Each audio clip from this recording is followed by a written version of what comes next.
It's Tuesday, August 20th, 2013. I'm Rim. I'm Scott. And this is Geeknights. Tonight, 2 board games, Village and Innovation. We didn't like either of them that much. Let's do this. I guess spoilers. So, the other day, Emily and I ordered some Indian food, and the Indian food delivery man, who himself appeared Indian, arrived and handed us the food and said 2 words that I've never had a delivery man tell me before that were, in the context of food being delivered, unnerving. Mm. Can you guess what those 2 words were? It's poison. Good luck. Ah. And then he walked away. We looked at the food like, and then we ate it anyway because we were really hungry. Yeah, that's how it's going to be. Yep. Though we've been sadly busy lately. One of our rabbits, the little brown one, Moogie, has been sick. So we've been jamming food down his mouth with a syringe and forcing him to eat greens. How do you even notice he was sick? It's funny. Everyone I have told this to has asked that first question. How do you tell if a rabbit is sick? I imagine if you're taking care of it, like you need to be a fucking attention to detail, right? To even notice this kind of stuff. So a dog or a cat or other animals like that, if they're sick, they tell you. They like vomit everywhere. Exactly. They're like, like a dog will actually come up and be like, I'm hurt. Like a baby human. So that's because they're predators and omnivores. And animals that are traditionally prey animals tend to evolutionarily not display illness. So they will look perfectly fine and then suddenly die. Because think, if an animal, like if a rabbit in the wild looks sick, foxes are like, oh, hells yeah. Fuck yeah. I'm just gonna walk over and bite you. Right, otherwise, I'm too tired to chase a rabbit right now. Yep. I'm not that hungry yet. So if you own a rabbit and you pay attention to animals, it's pretty obvious when they're sick, but you have to know, like, they sit a certain way and they don't have a high enough fecal output and they're not eating as much of their food or they stop eating. And basically, I think you would notice, like, if one rabbit, you went to clean the poop and it's like, the other rabbit didn't poop. But someone who doesn't know rabbits might think, well, I'll wait because, I don't poop every day. Sometimes you just don't poop. Constantly. Yeah, but sometimes I just don't poop. Sometimes a dog just doesn't poop. I mean, you have to be kind of dumb, dude. No, but a dog getting constipated is only a medical emergency if it goes on for a while. That's true. Same with the human. Yeah. There's just a story on Fark about a guy who basically couldn't eat food and was having some sort of gastrointestinal distress. Why couldn't he eat food? I don't know. The article wasn't he didn't go to the doctor until the 3rd day because he didn't want a colonoscopy. Okay. He's really afraid of that, so he almost died. A lot of people, get sick or whatever because they're afraid of the doctor. I know. I'm not afraid of the doctor. I'm afraid of the dentist. Not really, but going to the dentist is way sadder than going to the doctor because the doctor will be like, yeah, I'm going to check your blood, do the whatever. But the dentist is always like, you should floss more. I floss every day, but Black Dynamite. Black Dynamite. Anyway, so yeah, we're taking care of the rabbit, and it's been a lot of work because rabbits do not like to be force-fed. You know what's good? Not having any pets. You know what's good? Having pets. Not having pets. Imagine having a baby. Not having one of those either. Oh my God. I'll take the pet. Give me all the pets, no babbies. So yeah, we're mostly doing Geek Nights again, but of course we got PAX coming up, like right the fuck now. We were just at a PAX, but yet, 2 weeks from to now, the PAX, not a PAX, the PAX. Yep, it's like the PAX, a 4-day PAX. It's like, yeah, there's not North Africa. Not uno, dos, or tres. Cuatro dios. There's North Africa. There's, Ravensburg or whatever. There's all these other towns. Ravenna, I guess. But then there's Rome. That's right. That's what PAX is. That's what this is. That's what we're doing. 4 days of this bullshit.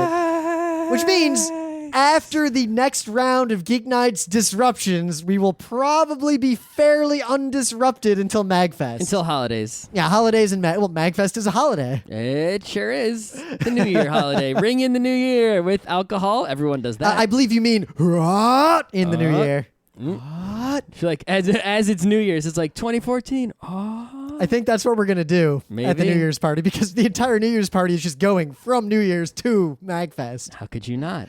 Isn't that what everyone's New Year's is? I know. I assume that everyone else leads the exact same lifestyle that I do. Otherwise, how are you, if you're listening to this, seriously, and that's not your New Year's? What the fuck?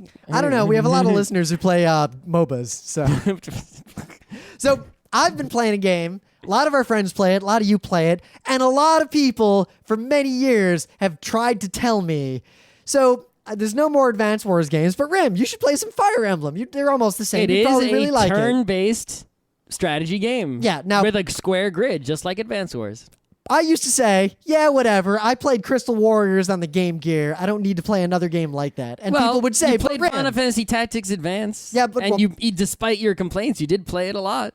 I played it a lot in that I played it until I beat it to make sure I wasn't missing anything. Right. Well, Fire Emblem is more similar to Final Fantasy Tactics than it is to Advance Wars. But basically, they're not even in the same category. Nope.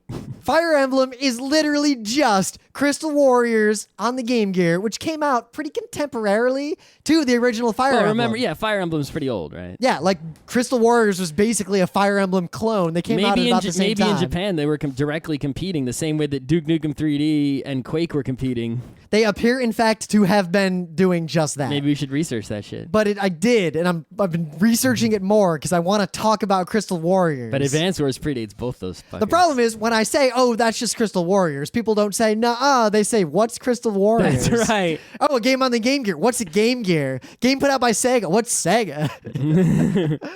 But I played Fire Emblem Awakening because it's the newest one. And yeah, my geek bite is such. It is not a complex game. No. It is not a difficult game. Mm-mm. It is, in fact, a very easy and very grindy game. Did you play it on hard? I played it on normal difficulty, classic mode. Mm-hmm. Because the higher difficulty I tried it is basically memorize and grind. And worry a lot about your classes and bullshit. But not in a tactical sense, just in a make sure you level up your characters through this exact progression to make them optimally strong in these particular ways. Oh, and memorize when different monsters appear in different parts of these different maps. Mm-hmm. That's the one thing that always got me. I never beat a Fire Emblem, but I think I played a GBA one, maybe one or two GBA ones, and the DS one. I didn't play the 3DS one at all. I don't even buy it. And the experience I had with all of them was pretty much the same. Like fun. Okay, there's not a lot going on here tactically, but it's kind of fun, and I'm playing, and I'm not really care about the story too much, but I like doing these missions kinda, right? And I'm not really going to pay too much attention to all the ancillary bullshit. I'm just going to beat the missions and forget all the other nonsense. I paid a lot of attention to the dating part. I didn't pay attention to that at all. That part is the best part of the game. That's the part I ignored the most. Except... and then what would happen is eventually I'd be on some mission, and basically my strategy was always the same. Wait, let me guess. One of your winged units gets killed out of nowhere and you start over? Yeah. It's basically... Fire Emblem. I would group all the people together in a blob so that they were protecting each other. I would always do the rock, paper, scissors of axe, spear, sword, right? Yep. I would kill all the bad guys in one hit. And I would just keep moving forward very slowly and safely. I would heal guys that were damaged. I would cast magic spells at guys who were weak against magic, right? And then I would move forward. No bad guys would attack me for a couple turns, so I'd move forward a bit. And then out of nowhere, a bad guy would appear from the fog of war, come zooming across the map with a greater distance than I thought was possible for any unit, be right next to a unit he's super strong against, and kill it in one shot. Yep. And it's like, well, what the fuck have I done about that? Nothing? Memorize. So restart and next time make sure that wingy unit is not near that place that guy's going to appear out of nowhere. And when I got to those missions where that bullshit would happen, it became less fun because I wouldn't just beat the mission in one shot like I did in all the previous missions. It would actually, suddenly I was spending as much time to beat that one mission as it took me to just fly through 3 other missions. So the fun disappeared of just blasting through the game really quickly, beating everything. And I was like, well, fuck this, and I put it down. And then the DS1, same thing. So I want to basically talk about the highlights, the overview, the pieces of the game that frustrate me or had issues, because the reason the game is the way it is kind of due to the way the combat is designed. 1, tactically, the game is completely mindless because rock, paper, scissors. The rock, paper, scissors is obvious. 2, the rock, paper, scissors doesn't even fucking matter for you. It only matters when you get attacked because your guys will pretty much one-shot everyone. Well, if you've grinded a whole bunch, right? Not Higher even if level. you grinded. If you just play the game and don't level up any other characters than a core set, you're gonna be super fucking high level. And guess what? There's no reason to level up anyone else. There is if you want to do all the dating shit and whatnot. Yes. So 2, the dating shit seemed really interesting until it turned out that it's not actually that interesting. That's why I never did it. So I did it because... I can't be making my tactical decisions on the battlefield about who's going to live and die based on I need these people to stand next to each other. What? No. I need you to stand far away from that unit who's strong against you. No, because you get them next to each other and they level up to their S rank or whatever, and then when they're next to each other, they're basically invincible. I didn't know that. Yeah, they support each other. Maybe so I should have had that unit that was dying all the time stand next to someone. So that they... Yes. So my Pegasus unit is... Why is it always the Pegasus? Actually, what's far more vulnerable is the rabbit girl because she's a beast type, I didn't right? have a rabbit girl. She's in Fire Emblem Awakening, I have her. Okay. She's also a dragon rider now. She's got that dragon type on her, and she's a flying type, so she's weak against fucking everything. Oh. But I have my Pegasus person married to a guy who can basically protect her. One of the super guys on a horse. Anyone on a horse is basically invincible. Except to the anti-horse weapons. Right, but it's pretty much horses are pretty much like, medium tanks and neo tanks in Fire Emblem, right? It's like the knights especially, and they always at the beginning, they always give you a guy on a horse with armor that's just better than the other horses. Yeah. And it's just like, that guy is even better than your main guy. He's like the guy of guys. But anyway, my point is that tactically there's nothing going on other than, oh fuck, you didn't pay attention to something, start over. Yep. Which is very similar to the S rank mode in the original GBA Advance Wars. Yep. So that was actually kind of an annoying and bad part about that old Advance Wars game, but I digress. 2, the combat is meaningless primarily because level matters, but more importantly, units do not have zones of control. Mm-hmm. You cannot have interesting tactics because units can just walk right fucking past other units and around and everywhere. Yep. And the maps are so small and the terrain is so meaningless and the units move so far that nothing... You might be thinking, oh, I'll take my Wyvern Riders and send them down to the south and around and do a flanking mover. No, just make a big fucking grid blob and slowly move it forward while the enemies one-shot. Make sure the healers are in the middle of the blob so nothing can get next to them. Or turn your healers into axe healers, then they can fight with axes and heal and are basically invincible. That's like second ed D&D. I want to be a fighter mage. Yep. So I can do everything. That's why my favorite class, other than Blade Singer in second ed D&D, was the Arcanist, which was a kit that was basically a multi-class, not dual class, multi-class half-elf that is half wizard, half cleric. That is some fucking bullshit right there. It's some fucking bullshit. All right, let's move on. So the other points, the relationships themselves, really superficial, and more importantly, the flavor text, with one exception, was not that interesting. And it gets minus 1,000,000 points for being creepy and pulling the Sasami paradox. Uh-oh. For those of you who don't watch anime, Sasami is a young girl in a show called Tenchi. And I had a scary motherfucking fanboy a long time ago who was trying to explain to me and other people at the anime club... His name was Rim. ...that it is okay to like this character in a sexual way because technically she's 9,000 years old. Yeah, no. And Fire Emblem Awakening does that. There's a dragon girl who's basically a 9-year-old, technically 1,000 or whatever. And yeah, she got married to my creepy noble archer guy. And yeah, everything about that was creepy. Okay. But the relationships themselves, the game forces you to make these decisions because you can only marry one person with each character. So you can't see everything unless you grind through the game 1 billion times. And there's 1 billion characters, but none of them matter to the core gameplay. You might as well just watch all those relationships on YouTube and level up one core set of characters. I'm going to keep playing the game until I beat it, and then I'm going to give it away. Fun enough for you to keep playing it. I want to see if at any point the game is challenging in a non-shit way. Oh, and items and all that stuff don't matter. You can just auto-optimize it, and it's fine.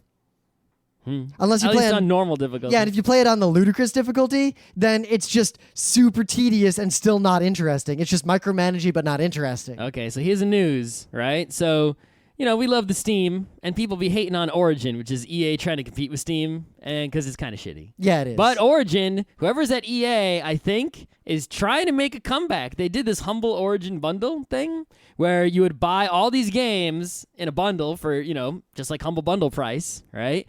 And the games ran on Origin, though. So you had to sort of get Origin. And they were trying to get people into Origin. But to their credit, all the money just went to the charities of Humble Bundle and didn't go to EA, supposedly. So basically, EA was giving away free games on Humble Bundle just to get people to start using Origin to try to fight Steam. And not a bad move, strategically.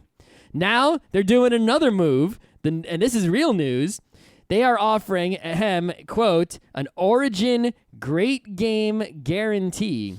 I guess they did this after SimCity, right? But basically, they're saying, hey, look, if you freaking, download a game from Origin for PC or Mac, right, within 24 hours after you launch the game, within 77 days of when you purchased it, or within the first 7 days after the game's release date, if you pre-ordered it, you can return it for a full refund. They'll remove it from your Origin account and give you your money back. So maybe the game doesn't run with your video card, or it's super laggy, or that is one thing Steam has it. always been really bad at, is you basically can't get refunds. Right, so it's like, look, they probably looked at what happened with Sony and the Xbox and the whole used game fiasco, and they must have hired a smart person somewhere who is now making a pretty good attack on Steam. This isn't going to get me to use Origin because it's still crappy compared to Steam, and I trust Valve a lot more than EA, but hopefully this pressures Steam into getting a fucking refund policy, right? So when I go and download a game on Steam that doesn't work, I can return it, or,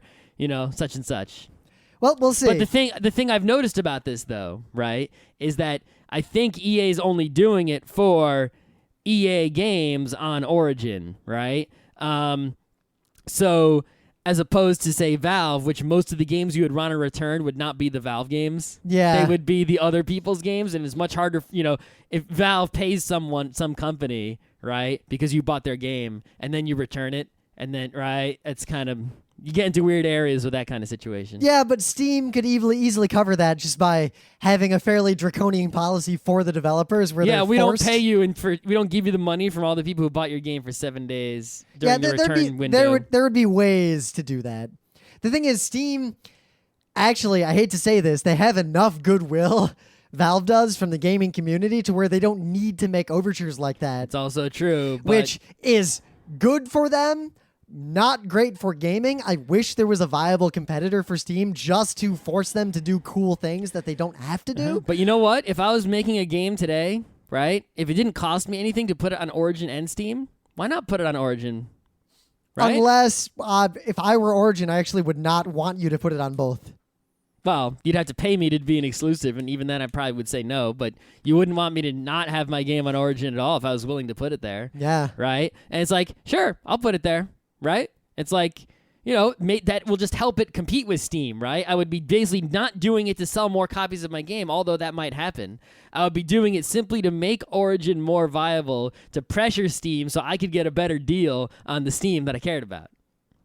So in other PC gaming news, Games for Windows Live is shutting down in 2014. Okay, so here's the deal. So a few games decided that they were going to dump Games for Windows Live and switch to Steamworks, which is awesome because Games for Windows Live sucks. And it's a pain in the ass, and Steamworks is great. So mostly good, right? So then somebody noticed, like, on the Age of Empires 3 support page or something like that. Quote, I'm looking at a screenshot of it because they took it down almost Age of Empires Online. Yes, Age of Empires Online posted an update that said, and I quote, Games for Windows Live will be discontinued on July 1st, 2014. Okay, so they took this down. Although it is available through Steam, Age of Empires Online requires the features of Games for Windows Live service to work. Yep. And that update, I only have a screenshot of it because they took it right the fuck down after everyone noticed it. Yeah, so basically a game that uses Games for Windows Live, for example, Borderlands, right? You can buy a lot of these games on Steam or on DVD or on CD or download from various places. And when you open the game up, basically you have to... This Windows overlay comes in that's sort of like the Steam overlay, but it's the game Windows overlay. And you log into it and you use the same account that you use for Xbox and for, Xbox Live, right? Same account that you use. And then you have to type in your CE key, and it basically adds that game to your account, and it makes sure you're not pirating it while you run it, and you have to be logged in order to make the game run. And that's how Games for Windows Live works. It's basically like an Xbox game that runs on the PC. Yep. Probably because of the Xbox One, the Xbone, and all the stuff that's going on there, upgrading Xbox Live, the fact that Games for Windows Live is really kind of a failure, they are rightfully dumping it. But some of the games are patching to switch to Steamworks or to switch to some other system. But I'm sure there are games that aren't going to make that patch. And games that don't make that patch won't work at all. After July 1st, 2014. Without some sort of hack or DRM removal. That's DRM, guys. Now, what's interesting is that Microsoft did not want this to be public. And basically, Age of Empires leaked it. And the press found it. Age of Empires is a Microsoft game. Yes, and it appears to be a mistake. And I got a little page here. Actually, I realize now that I'm looking at this, Michi D wrote this. Okay. Our friend Michi D. Microsoft provided a statement, and Microsoft said, yesterday, an Age of Empires support webpage communicated that the free-to-play Age of Empires Online will be discontinued on July 1st, 2014.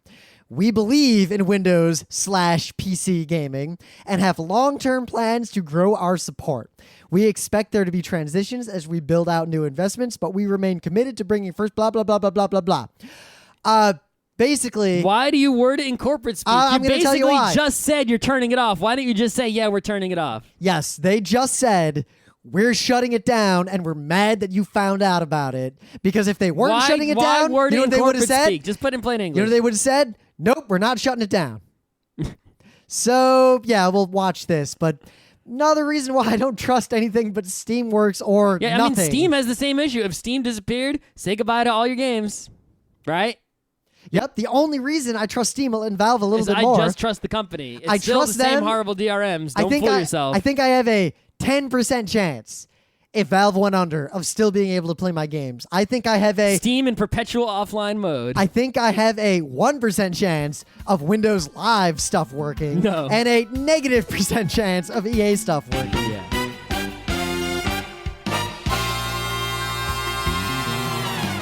Anyway, things of the day.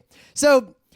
this is, you might remember, there's a best friends play games thing, and there's a two best sisters play games thing, which is the audio from the best friends play thing. I thought we were outlawing pony things of the day. You've said that several times. I never agreed to this. Also, we haven't talked about ponies in a while because it's dead to us. Anyway. It is. So, two best sisters play Persona 4. Kind of went off the hook in terms of production values and in terms of taking the piss out of Persona-style games. So I highly recommend, if you've never played a Persona game and you want to know what the deal is, to watch this video, and you will know exactly why people make fun of Persona games. Okay, so you know Imagi Animation? They made a lot of those sort of throwaway-ish CG movies, like the American Astro Boy one, which was... sort of generic, right? And that TMNT that some people like, and some other stuff, right?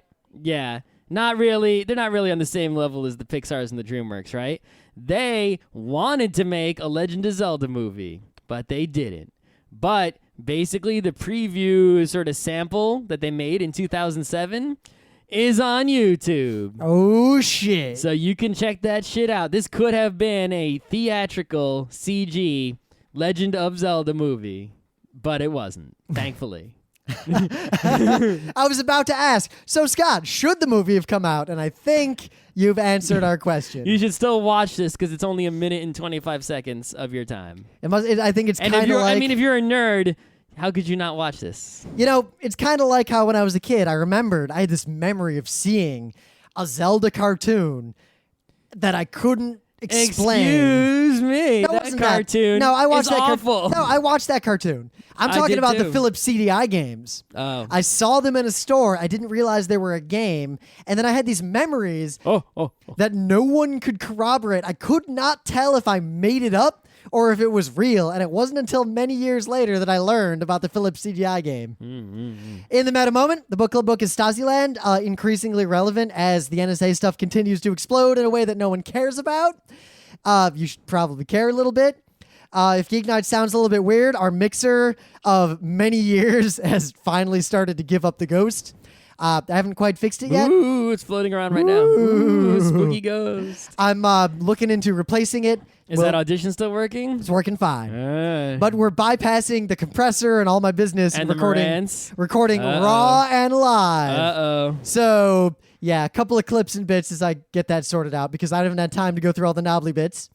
We're going to be at PAX, the real PAX. The PAX. Weekend after this Labor coming Day weekend. weekend. 4 days.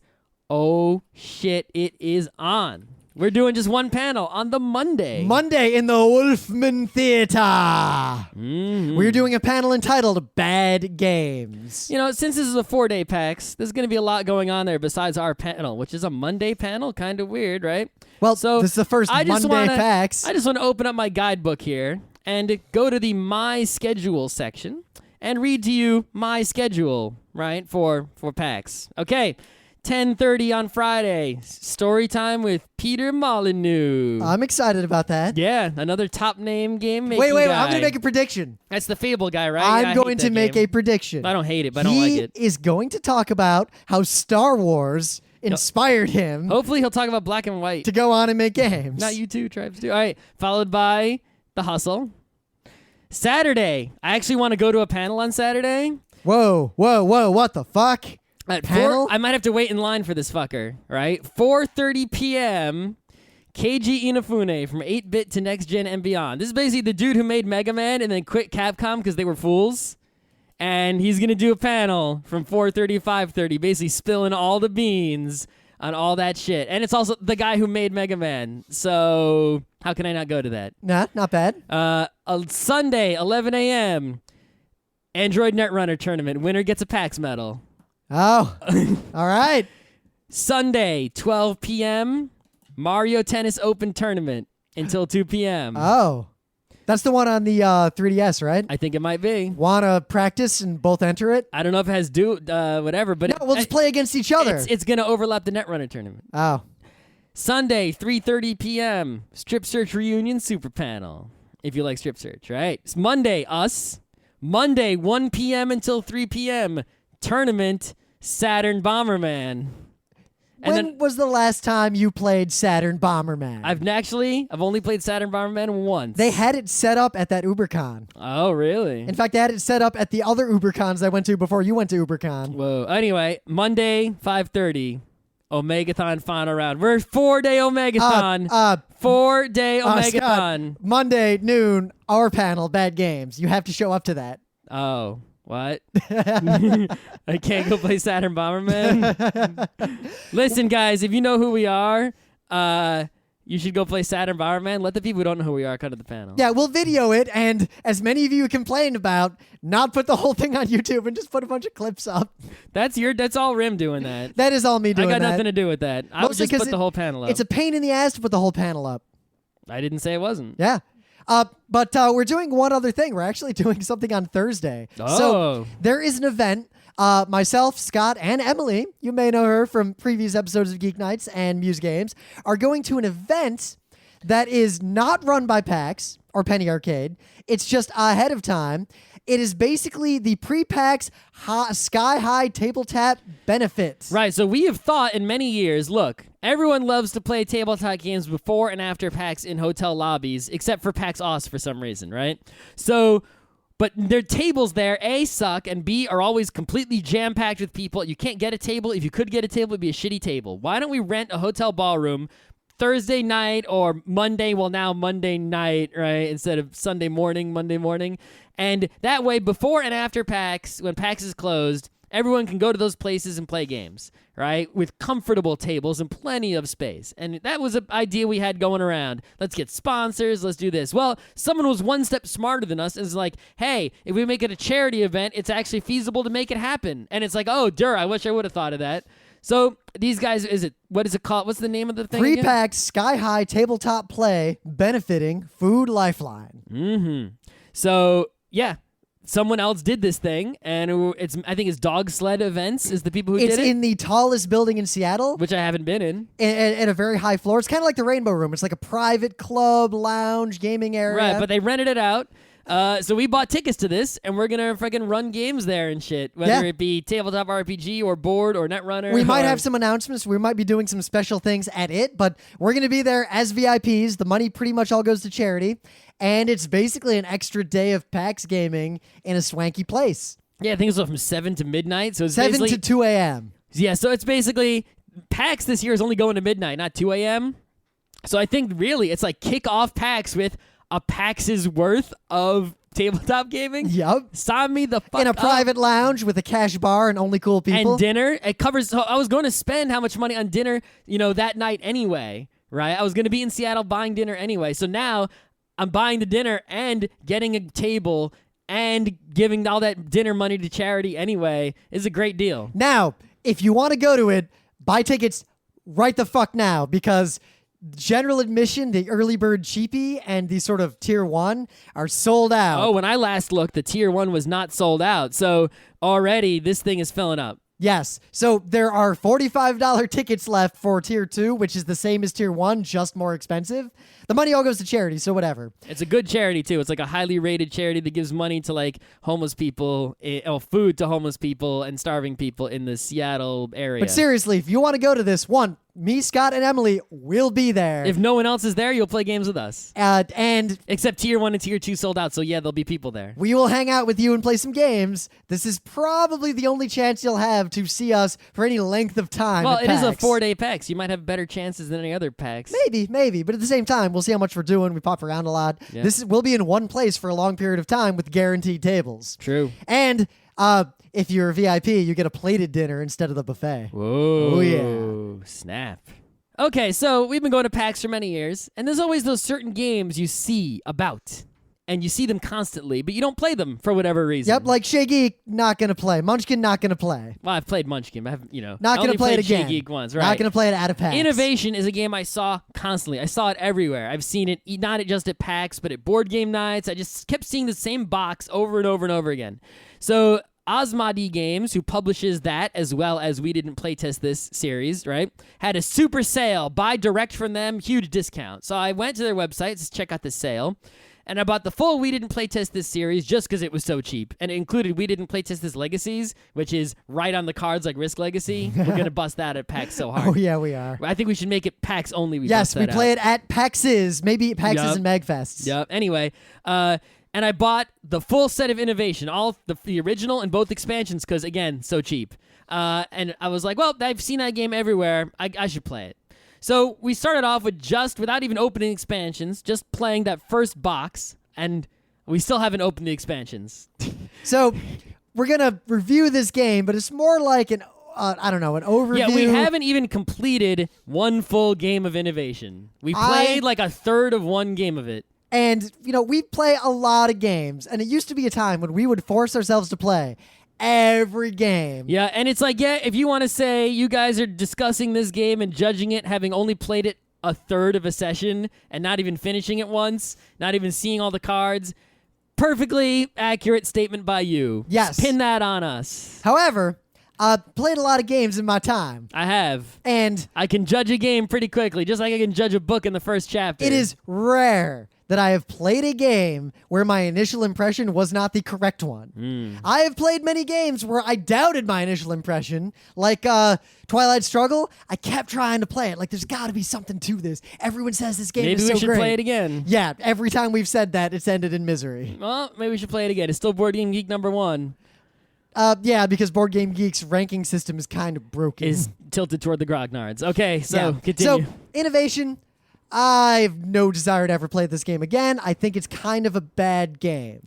So the way it works, I don't even, there's all these cards, right? And the cards basically get laid out into this circle, right, of like ages, right? So you're basically going through time developing more and more technologies. Don't even try to link it to the theme. Point number 1, the theme of this game means jack all compared to the mechanics. It might as well just be clubs and diamonds and spades. Right.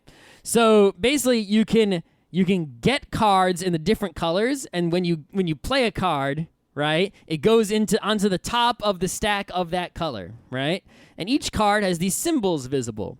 And when certain people activate abilities on cards, if you have more or less symbols of the appropriate type of the matching the ability that was activated, then you can maybe team up and also do that ability, or maybe even be forced to do an ability or be the victim of an ability. Now already the game has trouble because the way that was all worded took a couple of readings to get right. The wording of everything is very poor. And confused everyone at the table. seasoned gamers were confused by the wording of the rules in this game. Now, we were able to figure it out, but already it's a strike against your game if I have any question about the rules while I'm reading them. Right. Other than things that I haven't read yet. Right. The other thing about the game is you have these splays. So you're piling up, say, the red cards. Every time I get a red card played, it goes on top of all the other red cards. But I could perhaps splay the red cards upwards, leftwards, rightwards, or downwards, only one direction at a time. To make additional symbols appear. That would reveal the symbols on the red cards beneath the currently active red card, right? So the red card on top is going to be the highest level, most modern one in terms of technology, right? The best.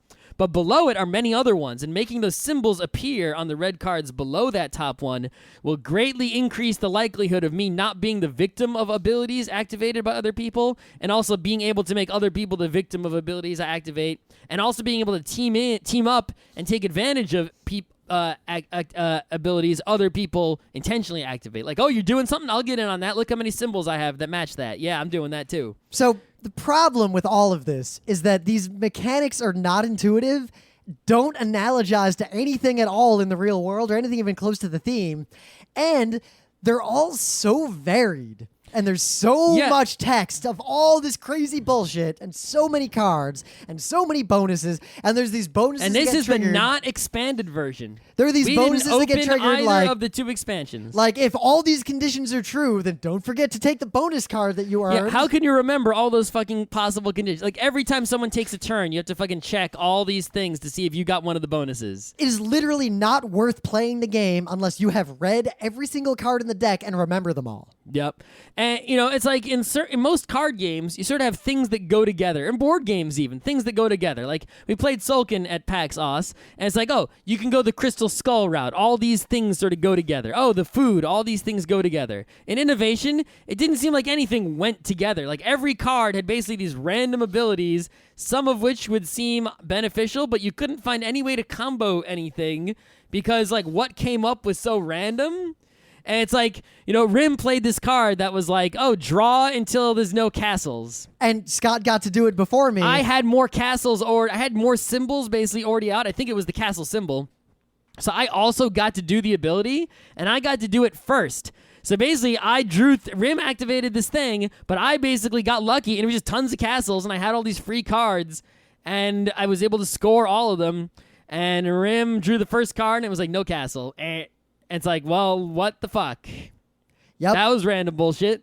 And also, different symbols don't appear or different abilities. The castles only appear in levels 1 through 3, and certain other ones only appear at the end. The game, basically, for an early player or a noobish player, has minimal and often counterintuitive directional heuristics and zero positional heuristics. Positional heuristic, whatever. You could not tell who was winning, who was losing, or whatever. You couldn't, but directionally, you couldn't tell if doing something was a good or a bad idea unless you'd read all the cards. And even if you've read all the cards, the game would take forever to play if you were actually trying to win. So I think the people who play this game and like it are not trying to win with all of their abilities. They're just like, oh my god, look at all this random stuff. Woo! Because if you're trying to win this game, you have to check on conditions and read everything on the board regularly. And the game is not... You not... have to count everyone's number of exposed symbols every time you're about to make an action. And there's a lot of symbols. Yeah, there's no way you could decide what to do during other people's turns either, because during their turns, they get symbols. So it gets to your turn, the guy to your right just played some cards, giving him more symbols, and so did other people too, because they maybe joined in on the action. And now you have to count again, like, okay, if I do this action, Rim will be able to join in on it. If I do this action, Jess will be the victim of it, right? It's like so it takes forever. And different cards have different sets of actions that go in order, and the order that you do things is really important, but it's also confusing. Like, I'll read a card right now. Invention. It has a 4 on it. Action. You may splay right any one color of your cards currently splayed left. If you do, draw and score a 4. And then there's the second action. If you have 5 colors splayed, each in any direction, claim the Wonder achievement. Fuck that. So that's an additional way to claim the Wonder achievement in addition to may also be claimed via invention from age 4 Renaissance. So it says that on the Wonder. And wonder can also be claimed. Claim the special achievement immediately if you have 5 colors on the board, each displayed either up or right. How could anyone possibly have like play tested or you could have checked and balanced every freaking thing in this game? Easy. If this is your game, if you play this game the way we played Puerto Rico. Hey, that guy on the left, I think, is a guy I play Netrunner with. It might Go be. back. These are all Board Game Geek pictures. Yeah. I can't get back to that picture. Okay. Anyway. Anyway. Oh, and Scott, we were playing the game wrong. Were we? So here's a screenshot from the rules. Fun. A mandatory rule. You must have it. Oh. So, yeah, we were cheating. We're cheating. Maybe that's why we didn't like it. Maybe. I don't know. But I guess it's a game you see everywhere. If anyone wants a full set, including expansions, let me know, because I got them. The game, I want to make one more point.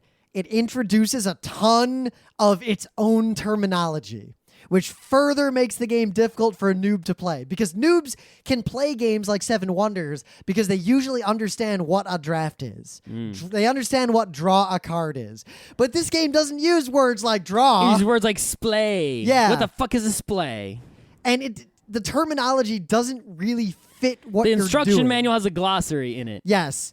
It has a glossary for things that really could have been described more simply, and this is all a consequence of the fact that the game tries to do the Glory to Rome thing where the cards are the economy and are all the actions, but they tried to do too much with it. Glory to Rome is much better than this game by a lot. I played Glory to Rome again after trying to play this just to see, and no, Glory to Rome is...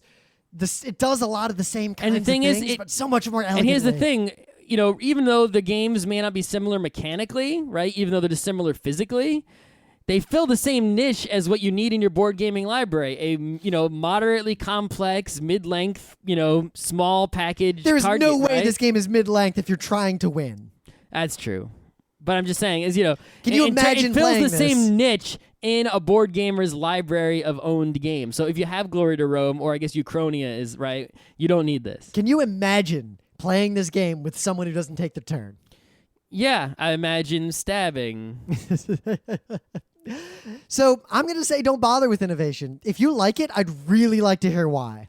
Yeah, maybe we just misunderstand this game. Yeah, tell us. I implore you. Tell us why we're wrong. Tell us why we should play this game again rather than just immediately getting rid of it, having not even finished one game. Okay. Let's talk about a different game now, which Village. is much better than Innovation. Village is the game. Not perfect. Village is the game. You might have seen it where there's a bunch of graveyards and you basically put peasants out to work in the fields and then they die. Thematically, this game is incredible. This game had the best mechanic theme synergy that I've seen in a long ass time. Yep, send peasants into the field to do work, and then the plague comes and kills some of them, and they go into graves. Right, so basically, there's a village. You are a family of people who work and live in the village, sort of like Agricola, but right? It's a more of a shared space than Agricola, right? Right? And on your turn, you sort of, you put your guys out there to work the different places in the village. It's like, oh, you go visit church. You go work in the craftsman's workshop. You go traveling around to other villages and see what's there. You go try to, grow in politics and maybe become the mayor or some shit, right? You tell go farm, we need food. Go to the marketplace and sell some shit. We got shit we got to sell, right? We just made some shit, let's sell it. And you tell your people what to do. But over time, your family gets fucking old because they're old as, and you make babies, of course. And plague. Yeah, but this plague... and people get old and die. So when they die, they sort of, if they're awesome enough, they go into the history book of the village to be remembered by the villagers for, and there's actually a little book, and you put the dead people into the book. And if the book is full, then they go to unmarked graves. Unmarked graves. Or if they're not worthy of being in the book. Yeah. They go in unmarked graves. Now, the game has a sort of economy, kind of like Agricola and all these other games, where you're placing workers, they're getting cubes, you're spending those cubes in other places to do stuff. You've got a bunch of places you can level people up. Each of the areas of the game is really well self-contained, really well explained, makes sense. The game's just kind of simple after you actually play it. Yeah, basically, when you put your workers out, each space you can put a worker has cubes allotted there. And when you put a worker, you get a cube. So what'll happen is a place will have an orange cube and a black cube. So it's like, oh, I put my guy here, I do the action for that space, I take the orange cube.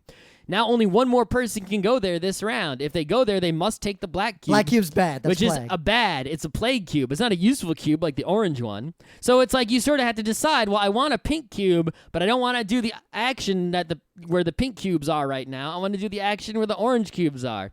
So it forces you to make some, slightly tricky normal board game decisions. Now, interestingly, you have to keep going until all the cubes get picked up. So eventually it's all black cubes and people are like, ah. Well, you also sort of want to take the black cubes, right? It's not necessarily bad to have your people die off because then you can get into the book first. That is a way of scoring points and a legitimate strategy. Also, I think the game ends when the book fills, right? Now, that is actually a problem I had with the game's theme. The game, the way it's mechanically set up, you feel like you want to delay and avoid death. You want to. The less you die, the more people you have on the board doing things, the more time you have to spend actions collecting victory points from the board. But if people die sooner, you get more victory points by being more prominent, well-known ancestors in the history of the village. So how do you balance that? This person, if they keep working, can get 5 more points. But if they die now, I can get 4 points. Now, that's my but problem I'll with also the be theme. blocking someone if I do that. The game, on your turn, like you can spend actions, you move this clock around, and someone dies every time it goes around. The problem is that all the mechanics of the game feel like you're avoiding death, but intentionally spending actions to kill your guys is a huge part of the strategy. A huge part. I was regularly intentionally trying to die as fast as possible to beat Scott into the graveyard. Early in the game, I was trying not to die because I basically wanted to get a setup. Yep, right? and I said, fuck that, die. And I basically picked, I was like, which part of the game should I was like, I'm going to focus on getting points from like a single source because it's one of those games where if you keep focusing on one area, you get more and more stuff from that area. Yeah, it doesn't encourage diversification like Agricola. It encourages specification. There's very little reason to diversify, and you're pretty much punished for doing it. Right. So it's like I basically did the bare minimum in every place, and I maximized traveling. Why did I choose traveling? I didn't calculate how much points things are worth and which area would be the best to specialize in. I philosophically like the theme of traveling. Like, yeah, get out of this peasant ass village and make something of yourself. Yeah, I saw you go in there and I ignored that entire part of the game, which made it easy. I almost maxed it out. Yeah, and I counted and I realized if you had maxed it out, it wouldn't account for even half the points I would get just doing the trading. Yeah, you were doing the marketplace, which I could have specialized in as well, and the marketplace, way more points. Way better than freaking traveling. Also, I maxed out the church.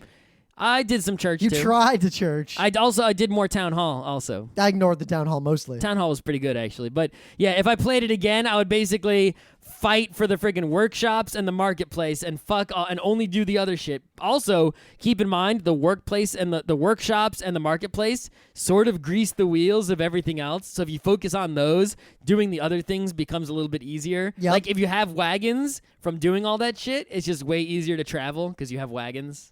The game's fun, and I would actually recommend it for most board game people I know. Yeah. I don't want to buy it, and I don't really want to play it again because it feels too simple. I feel like if I play this... It's one of those lower level board games like in the Settlers level, and it's like we personally have moved beyond that, but if you're still down there in Settlers land, where like Settlers is a good game for you, I think this might actually be a better intro to Eurogame than... This is a better intro to games like Kalis. This goes in between, I think, Carcassonne and Kalis. Like, you play Carcassonne, you play Settlers. You're not ready to jump to Kalis, Puerto Rico. Village goes right in the middle. Perfect game for the people who are at that level of Eurogaming. It's clean, it's fun. The theme is amazing with the dead people. Yep. And also, like, here's an example. The game limits you. Like, you can go get grain, but you can only get so much. But you can buy a thing that'll let you get more grain. And the game does not punish you heavily for not being crazily optimized. Like in Agricola, if you fuck up with your food,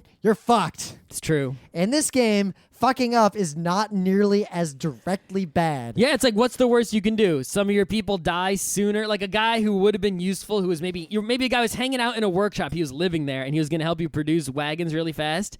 But he died because he was the oldest person, and you accidentally had to take plague cubes because you miscalculated. Okay, now he's in the craftsmanship book and he got a lot of points. But it's like, send a guy to get some grain. You've got some grain now. You can get 2 grain at a time. You can only hold 5 anyway. So it limits the amount of calculation you need to do for moderately successful directional heuristics. Yep, and a lot of times there just aren't that many choices because as the cubes disappear, it's like, okay, you have to put a guy, you have a guy, you can put him either in the traveling or in the church. I guess it's the church. Okay. A lot of simple decisions. There's not a lot of tough decisions like Agricola has. So yeah, super fun, but I probably won't ever play it again, except maybe in polite company if someone else busts it out. Yeah, it's just sort of, fun, sort of simple. I wouldn't seek it out. I wouldn't pull it out of a library, but it's cute. Not bad. Not, it's not like I wouldn't avoid it like I would, say, Innovation. Or Skyline? No, or was Ground it? Floor. Ground floor. Skyline's the dice one. Which is also meh, but Ground Floor was awful. Yeah.